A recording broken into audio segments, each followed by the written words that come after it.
बिस्मिल्लाहिर्रहमानिर्रहीम, अस्सलाम वालेकुम। जियो न्यूज़ के इस्लामाबाद स्टूडियो से आप देख रहे हैं कैपिटल टॉक और मैं हूं मुनीफ फारूक। कुल 4 मुआहदे अब तक हुए कलदम तंजीम के साथ। ये 5वां मुआहदा हुआ है जिसके नतीजे में एहतजाज खत्म हो गया है, जीटी रोड खाली हो रही है। लेकिन सवाल अपनी जगह मौजूद है कि इस मुआहदे के अंदर रियासत पाकिस्तान ने क्या कंसीड किया, क्या लिखा गया। और मुफ्ती मुनीबुर रहमान साहब जो फरमा रहे हैं वो हमारे सामने हैं। उनके मुताबिक तो ये कि एक हफ्ते के अंदर जो कलदम का लफ्ज़ है वो इस तंजीम के साथ से हट जाएगा। सवाल ये भी है रियासत पाकिस्तान के अंदर रहने वाले पाकिस्तानियों का कि इस तंजीम ने पिछले कुछ अरसे के अंदर जो भी कुछ किया है पाकिस्तान के शहरियों के साथ, पाकिस्तान की निजी और सरकारी अमलाक के साथ, पुलिस वालों के साथ, उन जानों के साथ जो कि नाहक ज़ाया हुई, वो पुलिस वाले जो कि 5 के करीब शहीद हो गए इस पूरे मामले में। बहुत से ऐसे हैं जिनको मेजर इंजरीज हैं, अभी भी अस्पतालों में पड़े हुए हैं।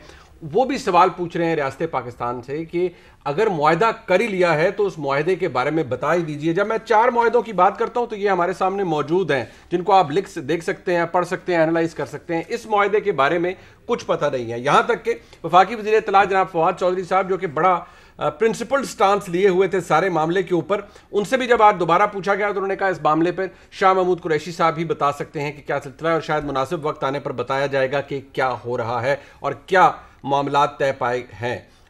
उस स्टीयरिंग कमेटी के दरमियान जो कि कलदम तहरीक लब्बैक को रिप्रेजेंट कर रही थी और रियासत पाकिस्तान के माबैन, बहरहाल किसी भी मसले का हल लड़ाई नहीं है, खाना जंगी नहीं है, मफाहमत ही है। लेकिन मफाहमत या जो एग्रीमेंट है वो किस प्राइस या किस कॉस्ट पर होता है, ये बहुत अहम है और इसी के ऊपर आज प्रोग्राम में बात भी होगी। एक और बहुत अहम डेवलपमेंट ये सामने आई है कि आज हुकूमत पाकिस्तान ने, मैं ये कहूँ कि वजारत कानून ने एक दोबारा से एक नया तीसरा जो तरमीम है वो नैब ऑर्डिनेंस के अंदर कर दी है। इस तरमीम के तहत बहुत सारी बातें, बहुत सारा जो इबाहम था उसको दूर करने की कोशिश की गई है। कुछ पुराने मुकदमात जिनके बारे में ये ख्याल किया जा रहा था कि अपोजिशन को उनसे शायद खुली छुट्टी मिल सकती है, वो मुकदमात उसी तरह जारी रहेंगे। और 6 अक्टूबर का एक डेफिनेटिव डेट भी सामने आई है, यानी कि जो इंक्वायरीज 6 अक्टूबर के बाद शुरू होंगी वो तो आएंगी, लेकिन उससे पहले की इंक्वायरीज अगर पिछले दौर में को हुई हैं, यानी कि इस हुकूमत के दौर में, उनके हवाले से बड़ा ज़बरदस्त स्टेटस है,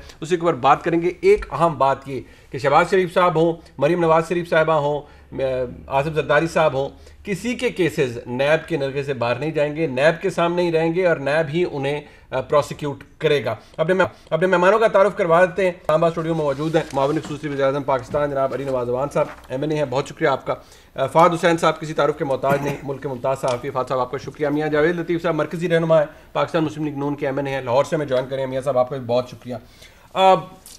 सबसे पहले जारी बात है, अली नवाज अवान साहब हुकूमत की नुमाइंदगी कर रहे हैं। मुफ्ती मुनीबुर रहमान साहब क्या फरमा रहे हैं, ज़रा लोगों को पता चल जाए। जारी बात है बहुत से लोग डायरेक्टली अफेक्ट हुए हैं इस एहतजाज से। ज़रा देख लीजिए मुफ्ती साहब क्या फरमा रहे हैं कि कलदम का जो लफ्ज़ है, जो स्टेटस है इस तहरीक लब्बैक का, उसको ख़त्म कर दिया जाएगा। क्या फरमा रहे हैं, सुनिए। चंद दिन की बात है कि आप एक कॉन्स्टिट्यूशनल, लीगल, पॉलिटिकल पार्टी की हैसियत से मैदान अमल में रूब अमल नजर आएंगे। ये कलदम, ये डिफंक्ट, ये बैंड, ये ममनू के अल्फाज आपके नाम से कट जाएंगे इंशाअल्लाह ताला, और इसको हम कबूल नहीं करेंगे। इस वक्त भी ये कलदम अलामती है, ये अदालत के ड्यू प्रोसेस से नहीं है, इसलिए इसके क्लियर होने में 1 हफ्ते का टाइम लग सकता है, लंबा मसला नहीं है।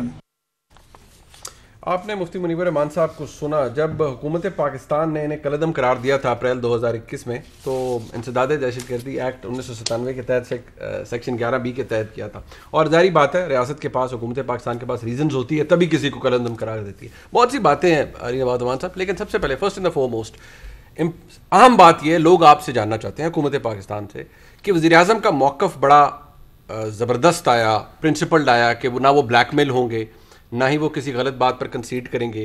हुकूमत की तर्जुमानी फवाद चौधरी साहब कर रहे हैं, उन्होंने भी बड़ा प्रिंसिपल्ड बात की। अब लोग ये पूछ रहे हैं कि बेचारे पुलिस वाले 5 शहीद हो गए, सरकारी निजी इमलाक को नुकसान पहुँचा, लोगों की ज़िंदगी अजीरन हो गई, तो ये जो सारा मुआहदा है ये मंजर आम पर क्यों नहीं आया? Sir I am not part of it. वो जो फवाद बात कर रहा है कि शाह महमूद कुरैशी साहब जो उस कमेटी के लोग हैं वो इसे अच्छी तरह बता सकते हैं, पर प्राइम मिनिस्टर का बड़ा स्टैंड क्लियर था और इसी उन्हीं बेसिस के ऊपर मुज़ाकरात हुए हैं। एक लिमिट डिफाइन की गई थी कि इस लिमिट से आगे कोई भी, दोनों तरफ से, ये इस लिमिट से आगे कोई नहीं जाएगा। और मतलब इस तरह के जो लोग गिरफ्तार हैं, जो लोग पकड़े गए हैं, जैसे पुलिस वाले बेचारे शहीद हुए हैं, उनके कोई भी केसेस वापस नहीं लिए जाएंगे। उनके ऊपर प्रॉपर ट्रायल होगा, उनके ऊपर प्रॉपर, अगर वो अंदर है तो अंदर रहेंगे, जो नहीं है तो उनके हवाले किया जाए। और दूसरी तरफ जो कालात हो रही है, मैं एक बात खुद समझता हूँ, अदर देन मैं गवर्नमेंट नहीं, अपना पॉइंट ऑफ व्यू दे रहा हूँ कि देखें, आप हर जमात को, मेरा ख्याल है कि ये राइट है कि वो अब लोगों के पास जाए और लोग उसे चूज करें, उसके नुमाइंदे, जो भी उसका नजरिया है, जो भी उसका मंशूर है उसके तहत, ताकि वो लोग उस धारे के अंदर रहें। जब किसी को अब धारे से बाहर निकाल देते हैं, हम ये करके देख चुके हैं, नैप को आपने बैन कर दिया था 1960s के अंदर, यस ठीक है, और फिर आपने देखा वो ANP के साथ दोबारा रिवाइव हुई। तो हमें ये मौका नहीं देना चाहिए कि लोग दूसरी तरफ, शिद्दत पसंदी की तरफ जाएं, लोग किसी और तरीके से अपनी बात लोगों, गवर्नमेंट को सुनाएं, या लोग इस तरह के एहतजाज करें जिससे आम लोगों की जिंदगी के अंदर मसले मसाइल पेश हैं, जो कि इन्होंने किया। तो हम ये कह रहे हैं कि हम, इनके पास प्लेटफॉर्म होना चाहिए। Let the people decide of Pakistan कि इनका जो नज़रिया है, जो इनका मंशूर है, इनको इधर आना चाहिए कि नहीं आना चाहिए। अगर लोग, पाकिस्तान के लोग समझते हैं कि इन्होंने ये ज्यादती की है इनके साथ, या इनका नज़रिया बहुत अच्छा है, बट आपने तो अली नवाज मान साहब, आपने तो डिसाइड कर लिया ना, हुकूमत पाकिस्तान ने तो डिसाइड कर लिया था अप्रैल 2021 में, और मैंने वो कानून भी कोट कर दिया आपके सामने, उसके तहत आपने, पाकिस्तान की हुकूमत ने बता दिया कि ये एक प्रोस्क्राइब्ड ऑर्गेनाइजेशन है, कलदम है, क्योंकि ये दहशतगर्दी में मुलव्वस है। पिछले 2 हफ्तों के दरमियान जो मौक़िफ़ हुकूमत पाकिस्तान का रहा वो यही रहा कि इन्हें भारत से फंडिंग है, ये दहशतगर्दी के अंदर मुलव्वस हैं। जब स्पेशल पावर्स दी गई रेंजर्स को पंजाब के अंदर, तो ये बात एनंसिएट की गई कि ऐसा ही हो रहा है। आज आपकी बात दुरुस्त है कि कौमी धारे के अंदर सबको आना चाहिए और लोगों के पास ये चॉइस होनी चाहिए कि सियासी जमात को इलेक्ट करें, किसी को भी इलेक्ट करें। बट यहाँ सवाल ये है कि एक शिद्दत पसंद तंजीम हुकूमत के मुताबिक, उसके साथ आपने नेगोशिएशन की है, लोग पूछ रहे हैं वो मुआहदा कहाँ। गवर्नमेंट हमेशा रिसीविंग एंड के ऊपर होती है, और गवर्नमेंट चाहती है, चाहे हमारी गवर्नमेंट थी, चाहे उससे पहले नून लीग की थी, उन्होंने ऑपरेशन भी किया था फैजाबाद के ऊपर, और दोबारा उनके साथ एक एग्रीमेंट तय हुआ था। अगर मैं उससे पीछे चला जाऊं तो सवात ऑपरेशन से पहले पीपल्स पार्टी की गवर्नमेंट थी, और निज़ामे नफाज़े, if I am not wrong, निज़ामे अदल रेगुलेशंस आई थी। सर आप लॉ के स्टूडेंट हैं, हमें तो थोड़ा बहुत, अच्छा, निज़ामे अदल तरीके नफाज़ शरीयत मोहम्मदी, सूफी मोहम्मद साहब, 1990, तो वो अब तक वो तो लॉ बन गया था, इफ़ यू रिमेंबर। पर उसके बाद दोबारा जब ये देखें, गवर्नमेंट, हम लोग आम कोई भी गवर्नमेंट जो भी उस वक्त गवर्नमेंट के अंदर हो, वो यही चाहते हैं कि इस चीज़ को ख़त्म होना चाहिए, बातचीत के ज़रिए, मुज़ाकरात के ज़रिए मसले हल होने चाहिए। आम देखें, अब हमारे पास 2 तरफ है, एक तरफ पुलिस वाले शहीद हुए, अगर आप इदारे के साथ खड़े नहीं होंगे, इदारा तो कभी फिर सही तरह खड़े नहीं हो, पूछेंगे ना, हुकूमत से पूछेंगे ना।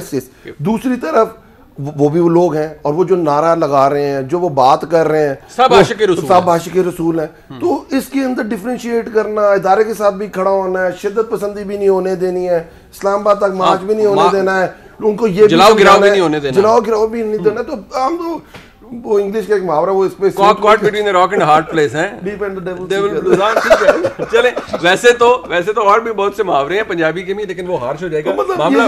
हाँ, यू राइट, बात ठीक। बट मियां जावेद लतीफ साहब, चले एक बात तो चले, अब ये अली नवाज वान साहब से अभी मैं कहूंगा, दरखास्त करूंगा, और ये शायद शुक्रिया भी अदा कर दें ऑपोजिशन का, कि ऑपोजिशन ने सारे मामले को पोलिटिसाइज नहीं किया, और वो कह भी रहे हैं कि बिल्कुल नहीं किया। लेकिन मियां जावेद लतीफ साहब, ऐसा ही हल होना था, आपके वक्त भी मुआहदा हुआ, वो अलमशहूर फैजाबाद धरना और फिर फैजाबाद केस जो भी हुआ, तो मामला अफहाम तफहीम से ही हल होना था, यहाँ हो गया है। गो के मेरा भी सवाल मेरे भाई अली नवाज वान साहब से यही है, और शायद उनका सवाल भी अपनी हुकूमत से भी यही है कि भाई ये कलदम का जो मामला है, ये तो कानून के तहत हुआ है, इसको कैसे रिवर्स करेंगे और कैसे इस पूरे नैरेटिव को ओवरटर्न करेंगे कि नहीं ये दहशतगर्द जमात नहीं है, नहीं इसे भारत की फंडिंग नहीं है, नहीं इसने कोई सरकारी या निजी इमलाक को नुकसान नहीं पहुंचाया, और ना ही इसके लोग दहशतगर्दी के मुकदमात में मुलव्वस हैं। नहीं, देखें, अली नवाज जो बात कर रहे हैं ना, मैं इससे पूरा इत्फाक करता हूँ कि हर मसले का हल गुफ्तो शनीद से होता है। हम तो एक जमहूरी मुल्क हैं, हम पाकिस्तान मुखालिफ रियासतों से भी डायलॉग के ज़रिए मसाइल का हल चाहते हैं। मगर मनीब, मुझे कोई ये बताए कि जो अभी आप सवाल कर रहे हैं कि ये मुल्क दुश्मन थे? क्या ये पाकिस्तान मुखालिफ कुव्वतों के हाथों खेल रहे थे? और सवाल ये आप खुद कह रहे हैं कि दोनों अतराफ से जो शहादतें हुई हैं उनका ज़िम्मेवार कौन है? चौथी बात यह है कि अगर कोई मुआहदा करना था तो पार्लियामेंट मौजूद है, पार्लियामेंट के अंदर उसको लाया जाए, क्यों सीगा राज में रखा जा रहा है? और चौथी बात, मैं ये सवाल करता हूँ कि अगर पाकिस्तान मुखालिफ कुव्वतों के हाथों एहतजाज करने वाले खेल रहे थे तो रातों रात मुहिब्बे वतन कैसे बन गए? मेरा सवाल अगला ये है कि क्या पाकिस्तान के अंदर कौमी मफादात का तयन कौन करता है? क्या 70 सालों से जो कौमी मफादात का तयन करते हैं वही कर रहे हैं? और क्या ये किसी और का इख्तियार होना चाहिए? और अगर आप 70 सालों से कौमी मफादात का तयन करते आ रहे हैं तो मुझे ये बड़े दुख से ये बात कहना पड़ रही है कि क्या आज आप दीनी मफादात का तयन भी आज के दौर के लोग करेंगे? जबकि मेरा ईमान है कि हर मुसलमान का बल्कि ये ईमान है कि हमारे रसूल करीम सल्लल्लाहु अलैहि वसल्लम ने मुकम्मल ज़ाब्ता हयात दीन में दे दिया। ठीक है, उसमें जेर जबर का फर्क नहीं आ सकता। बिल्कुल दुरुस्त। तो फिर हम तो निकले थे और मुझे यकीन है कि लब्बैक की लीडरशिप जो है, तहरीक लब्बैक की, वो अपने मुतालबात से पीछे नहीं हटी होगी। होना तो ये चाहिए कि तहरीक लब्बैक की लीडरशिप को भी मीडिया पाए और पूछा जाए कि जो आप मुतालबात लेकर निकले थे वो पूरे हुए, क्योंकि वो मुतालबात ऐसे थे जो हर कलमा गो के जज्बात की अक्कासी करते थे। कलदम तहरीक लब्बैक है। सवाल आपने जो उठाए वैलिड है। अली नवाज साहब ने पोजीशन अपनी उन्होंने पोजीशन क्लियर की है, लेकिन मैं जरा इसको दोबारा इस पे थोड़ा सा फात साहब, एक इंपॉर्टेंट बात यह है, जारी बात है और भी इश्यूज हमारे पास, वो एक तरमीम भी है नैब ऑर्डिनेंस पे, उस पर भी बात होगी डेफिनेटली, लेकिन एक सवाल अपनी जगह कि हुकूमत पाकिस्तान का मौक़िफ़ ये था, अली नवाज अवान साहब भी पढ़े लिखे शख्सियत हैं, कि भारतीय फंडिंग है इस तंजीम को। दूसरी बात ये कि मुफ्ती मुनीवर रहमान साहब फरमा रहे हैं कि वो तो सिरे से मुतालबा ही झूठ था कि जी वो फ्रांसीसी सफ़ीर को मुल्क बदर किया जाए, ऐसा तो मुतालबा था ही नहीं, जबकि इन मुआहदों के अंदर कुछ हद तक लिखा गया है उस हवाले से। तो वो जो मुआहदा हुआ था नून लीग के गवर्नमेंट में, वो जो लिखा उसमें भी लिखा, आपके दौर में एजाज शाह साहब थे, उसमें भी लिखा। यही कह रहा हूं, सुना दे। हाँ, वही ना मुफ्ती साहब, अब आपको पता है वो फिर कुछ वो तो बहुत सी बातें कर रहे थे, मैं अब क्या बताऊं, ग्राज भी है ना। जी हाँ, वो अच्छा, अब ये ठीक है, ये अली नवाज अवान साहब ने कहा है पर्सनल ग्राज भी है। नहीं, लाइटर नोट ठीक है। वाह भाईजान, आप मुआवने खुसूसी हैं, लाइटर नोट कुछ नहीं होता यहाँ, वो भी ऑन एयर और वो भी रिकॉर्ड हो रहा हो। अच्छा फात साहब, ये मुतालबात वो कहते रही ये सिरे से झूठ थे। शेख रशीद साहब तो आके कहते हैं ना पंजाबी में पिट मरे कि भाई हम ये नहीं कर सकते। So what's the status? देखिए मुनीब, असल में ना ये एक तरह की खिचड़ी मची हुई है और ये पहली बार तो हो नहीं रहा, यानी ये छठी बार शायद वो आ रहे हैं और उसी तरह के मामलात हो रहे हैं। जो दुख की बात है वो ये है कि ये वो फिल्म है जो बार बार चल रही है, उसका वही स्क्रिप्ट है, उसमें कोई तब्दीली नहीं आ रही और वही गलतियां जो माजी में हुई हैं वही गलतियां हम दोहराते जा रहे हैं। देखें, उसी तरीके से ये जो तंजीम है, ये मुतालबात उसके वही हैं, उसी तरीके से पुरतशद्दुद जो एहतजाज है वो भी उसी तरीके से है, रियासत से उसके मुज़ाकरात भी उसी तरीके से हैं, बिल आखिर रियासत के घुटने टेकने वो भी उसी तरीके से हैं, और एक नया मुआहदा होना और उनको अपना एहतजाज खत्म करना वो भी उसी तरीके से है। वही फिल्म एक्शन रिप्ले बार बार चल रहा है। हम अगर उस आप जिक्र कर रहे हैं कि जी इस मुआहदे में क्या है और पिछले वाले में क्या था और उससे पिछले वाले में क्या था, अब तो मुआहदों की एक फाइल बनती जा रही है, हम उसमें देखते जाएं कि क्या 19-20 का फर्क हो रहा है। 4 मौजूद है, एक कंसील्ड है, और एक कंसील्ड है, और वो क्यों कंसील्ड है उस पर भी एक मेरा ख्याल है बहुत बड़ा ये एक सवाल बनता है कि अगर उसमें ऐसी ढकी इतनी खौफनाक बात नहीं थी तो आपको क्या गवर्नमेंट को खौफ है, कोई डर है किसी चीज का कि जी अगर ये मंजर यहां पे आ गया तो लोग क्या कहेंगे। भारत, लेकिन मेरा नुक्ता मुनीब यह है कि देखिए जब ये 5-6 बार चीज हो जाए ना तो फिर हमें थोड़ा सा देखना पड़ता है कि कई मसला गहराई में तो नहीं है। ये हम इसको ऑन सरफेस देखें, ये अगर सरफेस है ना तो मुझे लगता है कि इसके ऊपर इतना सही निकला हुआ है, ये हम इसके ऊपर सारा बहस कर रहे हैं। इसके नीचे जो सारा मामला है, असल खतरनाक वो चीज है देखिए बतदरीज आपकी रियासत की क्रेडिबिलिटी कमजोर होती जा रही है। नून लीग के वक्त से शुरू हुई है और होती जा रही है। हर बारी इसके ऊपर सियासी जमातें बैठी हैं, वो जो थोड़ा सा सरफेस ऊपर चीज निकली हुई है उस पर बहस हो रही है, लेकिन जो नीचे है असल जड़ें उसको कोई देखना नहीं चाह रहा, क्योंकि हर शख्स ऊपर से अपनी सियासी दुकान जो है उसको देख रहा है कि जी मुझे नुकसान ना हो। इशू ये है, देखिए एक क्या हुकूमत का, क्या हुकूमत आपको लगता है वाइल डिसाइडिंग जो नेगोशिएशन का, क्या वज़ीर आज़म पाकिस्तान को भी ये था कि यार इससे हमारा सियासी कैपिटल ना अफेक्ट हो या मेरे ख्याल नहीं? में देखिए इशू ये है बिल्कुल क्लियर, वही मामला जो नून लीग को हुआ था उस वक्त पीटीआई का एक रवैया मुख्तलिफ था, आपको याद होगा। अब क्योंकि वो गवर्नमेंट में है तो उसे भी एहसास हुआ है कि जो नून लीग पे दबाव था वो इन पे भी है। तहरीक लब्बैक का जो असल जो पेचीदगी है ना मुनीब, जो कि बाय द वे खत्म नहीं हुई है, ये आने वाले सालों में आपको और ज्यादा नजर आएगी, वो ये है कि एक वो ऐसी जमात है जिसके पास एक ऐसा नारा है जिससे कोई मुसलमान इख्तिलाफ नहीं कर सकता। वो नारा उनका नजरियाती नारा भी है, वो नारा उनका सियासी नारा भी बन गया है। उसके बुनियाद पर उन्होंने 2018 के इलेक्शन में 22 लाख से ज्यादा वोट लिए हैं। बिल्कुल, पंजाब में तीसरी बड़ी जमात है अगर मुझे याद पड़ रहा है। सियासत से तो उन्हें कोई भी नहीं रोक रहा, अब लेकिन उसके साथ साथ वो एक नॉर्मल सियासत करें, और अली नवाज अवान साहब बिल्कुल दुरुस्त कह रहे हैं, हर शख्स को एक हक होना चाहिए सियासत करने का, मगर अगर वो सियासी जमात के पास एक वो वेपन भी है जिससे वो रियासत का बाजू मरोड़ के अपनी बात मनवा सकती है, तो अब वो सिर्फ सियासी जमात नहीं है, वो पीटीआई या पीएमएलएन या पीपल्स पार्टी नहीं है। उसने 6 बार आपको रियासत को घुटने टिकवाए हैं। अब जब आप उसको मेन स्ट्रीम करेंगे तो ये लोग उससे कैसे मुकाबला करेंगे?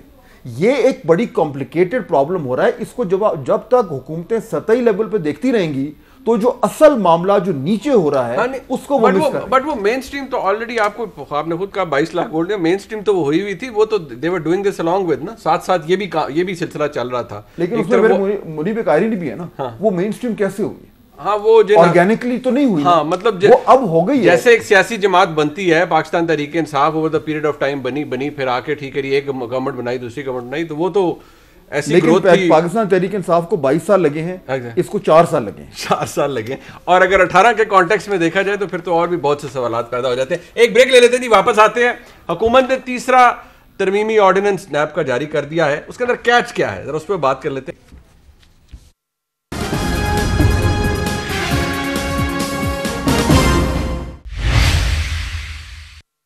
तीसरा नैब तरमीमी ऑर्डिनेंस जारी हो गया जी। अली नवाज अमान साहब, वैसे तो लीडर ऑफ द ऑपोजिशन भी आपकी शान में कसीदा पढ़ रहे हैं और शायद बाय एंड लार्ज ऐसे ही है, क्या आप लोग खुद को ही एनआरओ दिए आ रहे हैं? अच्छा ठीक है, पहले मैं क्लियर कर दूं मुनीब, आपने जो मुनीब साहब की बात की थी और मैंने लाइटर नोट पे मुफ्ती मुनीबुर रहमान साहब की, मेरा भी नाम मैं इसीलिए कह रहा हूँ ना, तो मैं दोनों के शान में मैंने कोई गुस्ताखी नहीं की। मैंने कहा जो फहद चौधरी और मुनीब भाई का आपस में बहुत मोहब्बत है, अच्छा, तो उस पैराई में मैंने बात की थी। फवाद चौधरी साहब की वाह वाह वाह, अच्छा चले आप स्पिन करें, साइड इशू जो है वो वैसे ही उसने एंट्री डाल दिया ना, वो काम खाई। अब वो मैं क्या करूं, उसको कुछ चीजें होती है जो हो जाती है, अंडू हो नहीं सकती। अच्छा भाईजान, आप जरा इस पे आ जाएं जी सर। तीसरा नैब, जब उनकी फोटो छपी थी ना कल प्रेस कॉन्फ्रेंस करते हुए, तो किसी ने नीचे लिखा था कि मुबारक को चांद नजर आ गया। अब ये फवाद भाई ने सेकंड अब ये सब रिकॉर्ड हो रहा है, मैं कुछ नहीं कर सकता जी। अली नवाज अमान साहब, ये आपको एनआरओ दी आ रहे हैं, इसमें कहाँ है एनआरओ, ये बताइए। देखिए बात सुने, जब 6 अक्टूबर से आप उसको लागू कर रहे हैं तो तासुर ये है कि जितनी पुरानी अभी पिछले आपके दौर की जो कोई, अब देखें आपने एक आटा चीनी स्कैम है, चीनी के ऊपर रिपोर्ट बनी, फलानी चीज़ के ऊपर रिपोर्ट बनी, दवाइयों का एक इशू है, इस दौरान कोई भी अगर मामला हुआ है उसके ऊपर तो ये अप्लाई नहीं मुनीब भाई बड़ी मजेदार बात है। चले तो पहले जो पुराना नैब ऑर्डिनेंस आया था उसमें बहुत सारी चीज़ें इबाम में आ गई थी और आपने देखा कई केसेस के अंदर उस नैब ऑर्डिनेंस को ले जाके जब उसके ऊपर प्ली किया गया, उसके ऊपर शायद अपने मौक़िफ़ को प्लान किया गया और उसे कहा कि मुझे इससे रिलीफ मिले, तो अदालतों ने वो केस सुनने, वो इबाम दूर किए गए। और जितनी भी आपने बात की चीनी स्कैंडल, आटा स्कैंडल, ये क्या वो स्कैंडल हैं जो आप लोगों ने, मीडिया ने, ऑपोजिशन ने सरफेस किए हैं? इनमें से कोई ऐसा स्कैंडल नहीं जो इस जगह सरफेस हुआ हो। ये वो सारे एक्शंस हैं जो प्राइम मिनिस्टर इमरान खान ने खुद लिए थे। उसके ऊपर कमीशंस बैठाए थे, उसके ऊपर उनकी रिपोर्ट, इवन जो पहले पाकिस्तान की हिस्ट्री में कभी कमीशन की रिपोर्ट्स पब्लिश नहीं होती थी, पब्लिश की गई थी। और उसके बाद जो जो डिपार्टमेंट, अगर वो FBI से रिलेटेड था, FBI को रेफर कर दिया गया, जो FIA से रिलेटेड था FIA को कर दिया गया, जिसकी तहकीकात नैब ने करनी थी, नैब में किसी के ऊपर मिट्टी नहीं डाली गई। ट्राई टू अंडरस्टैंड स्कैंडल पहले ये आते थे ये जो चीनी वाला स्कैंडल था, ये आपने किसको भेजा है? चीनी वाला जो मामला था, ऑब्वियसली एक कमीशन FIA, और आप कहते हैं ये नैब के उसमें नहीं आता क्योंकि इसमें एग्जीक्यूटिव डिसीजन भी आ जाती है ना, किसने अलाउ किया कि एक्सपोर्ट कर अब फिर यही बात है। देखिए अब जब बात ये है कि पाकिस्तान से चीनी पहली दफा एक्सपोर्ट हुई, क्या पाकिस्तान से जो गंदम है पहली दफा एक्सपोर्ट हुई? क्या किसी फर्दे वाहिद का ये डिसीजन था? बिल्कुल फर्दे वाहिद का डिसीजन नहीं था। बस रिपोर्ट के अंदर आपने पढ़ी थी ना, क्या क्या लिखा हुआ था? अब देखें उसमें चीजें क्या हैं कि ऑल ऑफ अ सडन दो तरफ काम हो रहा था। एक तरफ आपका जो काश्तकार है उसको पैसे नहीं मिल रहे, और दूसरी तरफ इस मुल्क में ये कहा जा रहा था कि हमारे पास बहुत सारी चीनी मौजूद है और जो उनके रिकॉर्ड्स के मुताबिक मौजूद थी, और इसको हमें एक्सपोर्ट करने की इजाजत दी जाए, जो पहले इसे होता रहा था और उस पर सब्सिडी दी जाती थी। 27.5 अरब रुपया पिछली गवर्नमेंट्स में उसके ऊपर सब्सिडी दी गई। पिछले 5 साल की बात कर रहा हूँ, उससे पिछले 5 साल की बात नहीं कर रहा।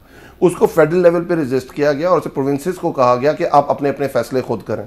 और उसके ऊपर देखें, उसके ऊपर जब उन्होंने कहा कि भाईजान ये चीनी आपको जब अलाउ किया गया, जब एक्सपोर्ट हुई, तो क्या इस पाकिस्तान के अंदर किसी दिन भी कहीं आपने ये सुना कि चीनी नहीं है, पर चीनी के रेट ऊपर जाने लग गए? ये बात आपकी ठीक है, लेकिन मेरी बात सुन, मैं इसके ऊपर तो डिबेट अभी कर भी नहीं रहा ना कि वो एग्जीक्यूटिव डिसीजन ठीक था या गलत था। मेरा सवाल ये है कि जब आप ये ऑर्डिनेंस तरमीम इसके अंदर ले आते हैं, देखिए कुछ बातें हमारे व्यूअर्स के लिए, अगर आपने ये कह दिया कि जी बेल के इख्तियार जब दिया है आपने ट्रायल कोर्ट को, तो श्योरिटी बॉन्ड कितने का होगा, बेल बॉन्ड कितने का होगा, वो अदालत तय करेगी। पहले ये था कि जितना रेफरेंस है उसके मुताबिक एग्जैक्ट वही अमाउंट होना चाहिए, ठीक है, ये अभाम दूर हो गया। लेकिन कुछ मामलात में आपने ये कह दिया है कि जी जितने पुराने केसेस थे मनी लॉन्ड्रिंग के, वो भी पहले नैब ही भुगताएगा, जो पुराने केसेस को मुदारबा के या फ्रॉड के केसेस थे वो भी नैब ही भुगताएगा। उससे तासुर ये मिल रहा है कि नैब के आप ऑपोजिशन को रगड़ रहे हैं।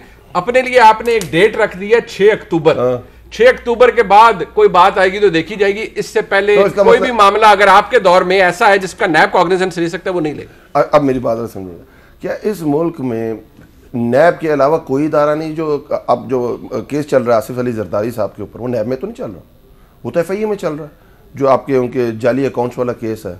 तो क्या इसके अंदर तरीके इंसाफ की कोई बात करके रेट्रोस्पेक्टिव इफेक्ट नहीं होना चाहिए? जिस इदारे ने इसके ऊपर तहकीक की हुई है, जिस इदारे ने इसके ऊपर मुकम्मल शवाहिद इकट्ठे किए हुए हैं, ऑल ऑफ अ सडन अगर आप ये कर देंगे तो होगा ये कि अगले दिन सबकी बेलें हो जाएंगी। मैं आपको बता रहा हूँ, तो हम ये कह रहे हैं ये प्रोसेस और लंबा हो जाएगा। यहाँ तो आपको पता है शहबाज शरीफ वाले केस में 109 शायद गवाह हैं, जिसमें से अभी तक सिर्फ 15 के गवाह रजिस्टर क्या कहते हैं उसको, आप अदालती जबान में कहते हैं कि दर्ज हुए हैं या उन्होंने अपने लिखवा दिए। वो तो वही तो ऑपोजिशन कह रही है ना कि आपने सारा कुछ किया है, आप मनी लॉन्ड्रिंग भी दोबारा नैब के चक्कर में ले गए हैं, नैब के पास ले गए हैं, यानी कि सारा जितना काम ऑपोजिशन का है वो आपने नैब को सपोर्ट कर दिया। अपना आप का कुछ ऐसा नहीं है शुरू होगा। आप देखो उन्होंने पूरे पिछले 10 साल में नैब के अंदर कोई चेंजेस नहीं लेके आए। उन्होंने नैब के अंदर अपने मतलब के चेयरमैन जरूर लगवाए, अमेंडमेंट जरूर की। क्या नैब लॉ चेंज किया? नैब लॉ चेंज नहीं किया। अगर आप ये कहते हैं कोई नैब अगर नहीं लॉ चेंज किया तो मुझे नैब से मसला क्या है? ना जस्टिस इकबाल साहब को हमने लगाया था, ये भी इन दोनों की मुशावरत से लगे थे। नहीं, ट्राई टू अंडरस्टैंड। अब तो मसला ये हो रहा है कि नैब काम करने लग गई थी, ठीक है, नैब काम करने लगी, अब उन्हें कंटिन्यू आप करवा रहे हैं, अब उन्हें कंटिन्यू आप करवा रहे हैं ना चेयरमैन नैब को। जारी बात है तरमीम आप बिल्कुल हम क्या चाहते हैं, बिल्कुल ठीक बात है। हम ये चाहते हैं कि जो बीच में देखें नैब का जो लॉ है पुराना, उसके अंदर जो उसका तरीकाकार रखा गया है कि आज नैब चेयरमैन फारिग हो जाते हैं, मतलब रिटायर हो जाते हैं, जब तक नया नैब चेयरमैन नहीं आएगा सारी चीजें स्टैंड स्टिल के ऊपर चली जाएंगी। क्या आप ये चाहते हैं? कंसेंसस नहीं होगा। हाँ वो ठीक। अच्छा चले, अब आप कहते हैं कि ऐसा नहीं है।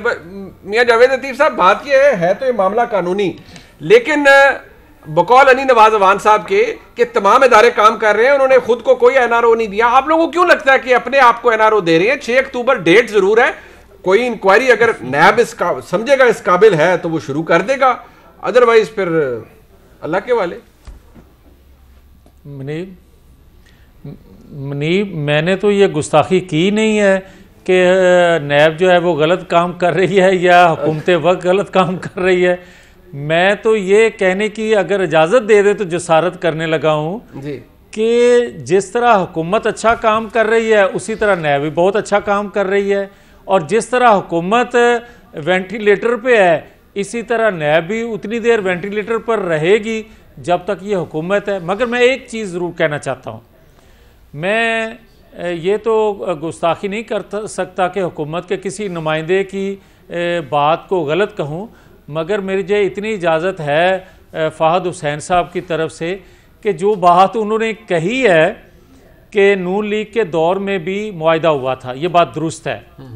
मगर और पार्लियामेंट में भी आया था। फ़ाहद हुसैन साहब से अदब से ये अपील ज़रूर करूँगा कि इनकी बात में ज़्यादा वज़न होगा कि ये ज़रूर ये कहें कि सानिया मॉडल टाउन पर JIT बनी थी और आज तक सानिया मॉडल टाउन ख़त्म नहीं हो सका। 6 दफ़ा धरने जो दिए गए इस पर भी JIT बन सकती है। इसमें भी जो हैं वो दर्जनों लोगों की शहादतें हुई हैं, इस पर भी JIT बननी चाहिए। और जहां तक तल्लक है बिल्कुल सर आपकी बात, हाँ ये नैब ऑर्डिनेंस पे आ जाए सर, तरमीमी नैब ऑर्डिनेंस पे मैं उस पे ये अर्ज करने लगा हूं कि देखें मनीब, 2 चीज़ें हैं, आप खुद उनको कह चुके कि आप अपने आप को खुद ही NRO दे रहे हो।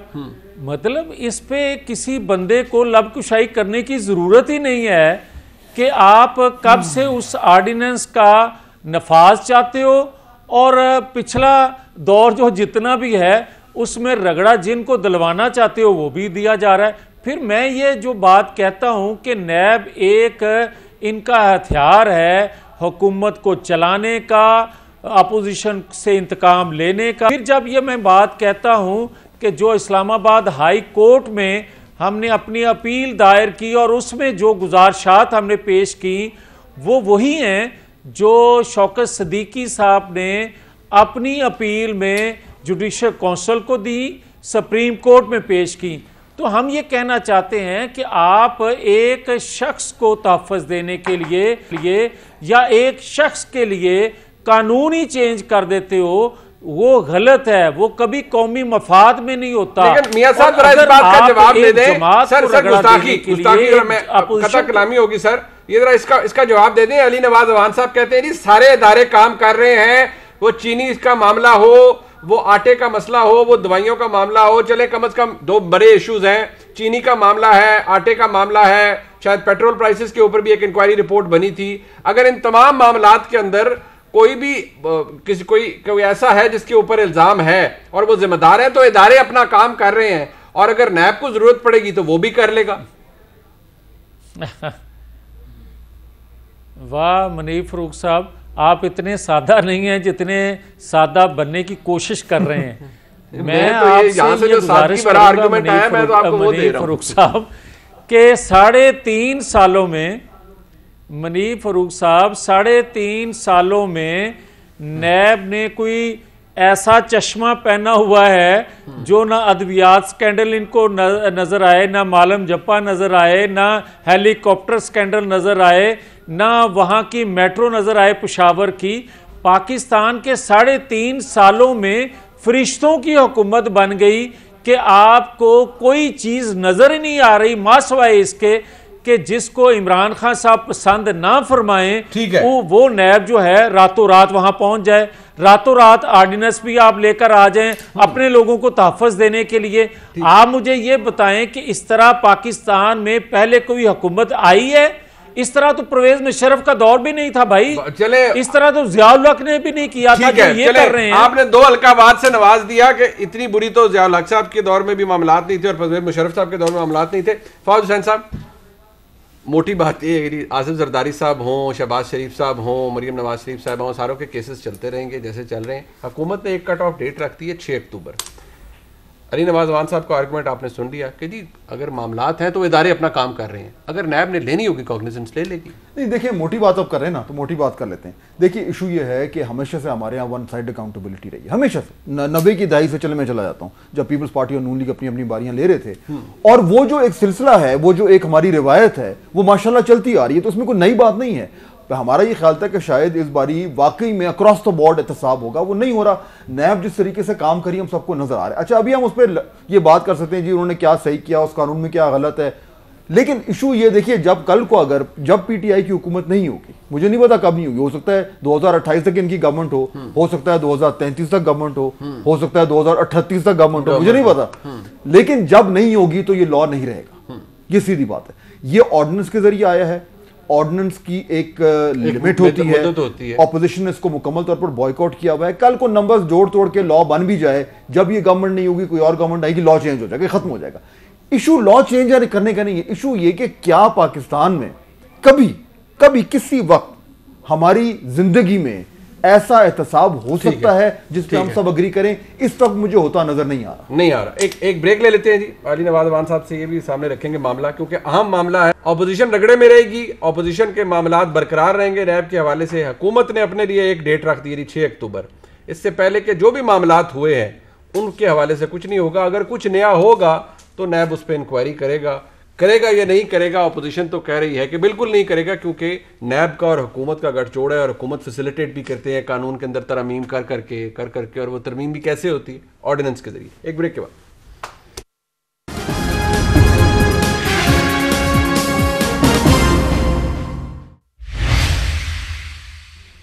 भाईजान तुसी मान जाओ, ये तुसी दिता एनआरओ है, दिया आपने एनआरओ है खुद को। मैं कह जावेद भाई मेरे बड़े भाई हैं और बहुत सादा है। ऐसी बात कर देते हैं, अपनी पार्टी इनको शो कॉज नोटिस देते हैं। हमारी बात से इख्तलाफ करें ना करें वो एक अलग बात है, अपनी पार्टी से इनका इख्तलाफ होता है। अच्छा। और उनको फिर शो कॉज नोटिस हो जाता है, तो मैं तो उसमें नहीं जा सकता, चाहे वो मेरे से जसारत करें इख्तलाफ की या ना करें, ये इनके ऊपर है। फिर इन्होंने कहा कि नैब सोई रहती है। सर हमने तो भुगता है, हमारे लोगों ने नैब को भुगता है। और जब आपके दौर में थे, आपके प्राइम मिनिस्टर कहते थे मैं आपके पर कतर दूंगा नैब के, आप लॉ लेके आए। दुनिया में कहीं नहीं होता जहाँ दो पार्टी, एक house leader of the house leader of the opposition, जिन्होंने दोनों ने आपस में एक दूसरे के खिलाफ केस बनाए हुए हैं, दोनों ने एलिगेशंस लगाई हुई हैं, दोनों एनआरओ ले चुकी हैं, वो एक इन्वेस्टिगेशन एजेंसी का हेड ऐप बनाएंगी जो उनकी चॉइस का होगा, जिन्होंने उनको इन्वेस्टिगेट करना, ये लेके आए हुए हैं। फिर इन्होंने कहा कि एक फर्द वाहिद के लिए लॉ बनता है, इस मुल्क में तो बना ही फर्द वाहिद के लिए लॉ है।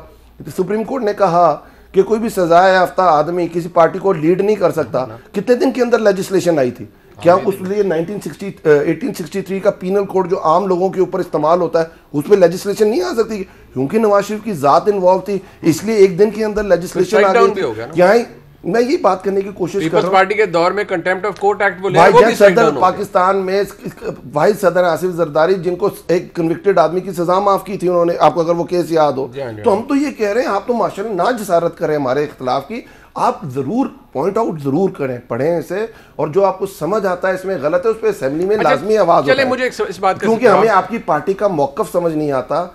जब वोट देने की बारी आती है तो आप कितार में देते हैं, आपकी एक लीडर उठती है कहती है हम उस गुनाह में शरीक नहीं थे, तीसरा लीडर उठता है वो कहता है मैं पाँव पढ़ने को तैयार हूँ, चौथा उठता है वो कहता है मैं गिरबान पकड़ने को तैयार हूँ, पांचवा उठता है वो कहता है मैं पूरा लेटने को तैयार हूँ।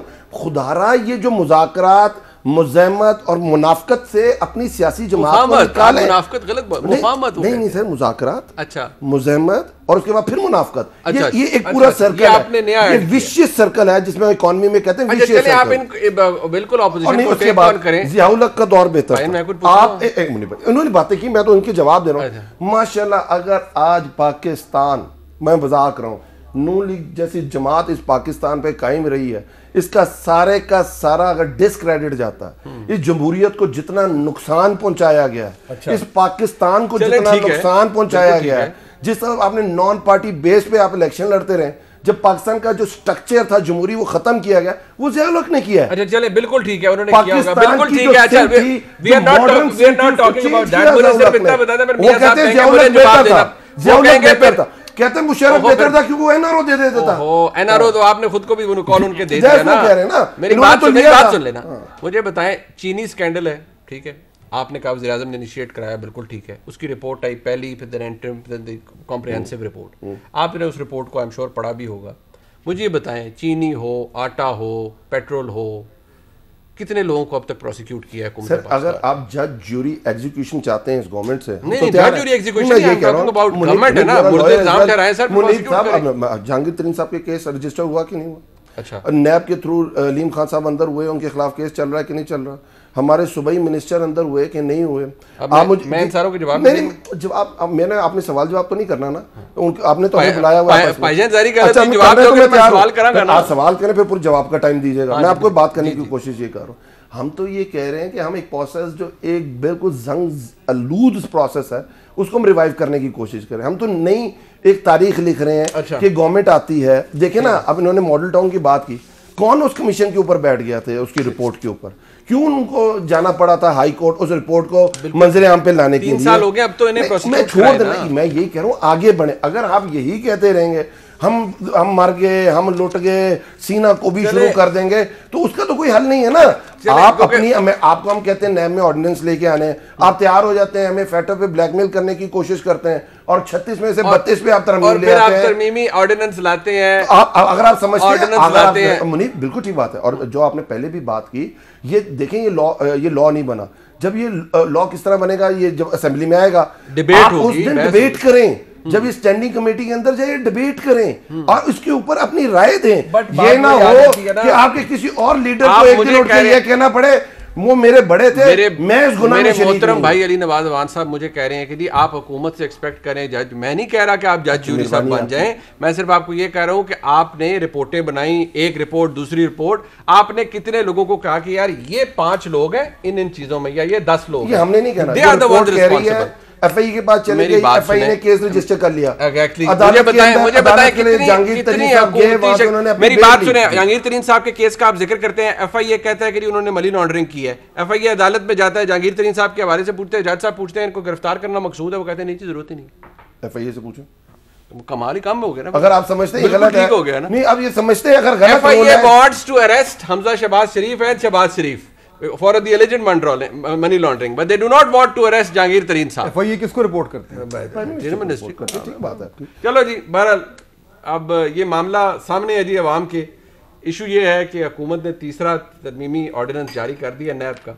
ये किसके हक में है? हुकूमत को कितना बड़ा एनआरओ आएगा? जब इसके ऊपर रिपोर्टिंग होगी, आप पढ़ेंगे, कुछ अर्सा गुजरेगा तो आपको पता चल जाएगा किसके हक में। अपने मेहमानों का शुक्रिया अदा करता हूँ, देखने का बहुत शुक्रिया। खुदा हाफिज़।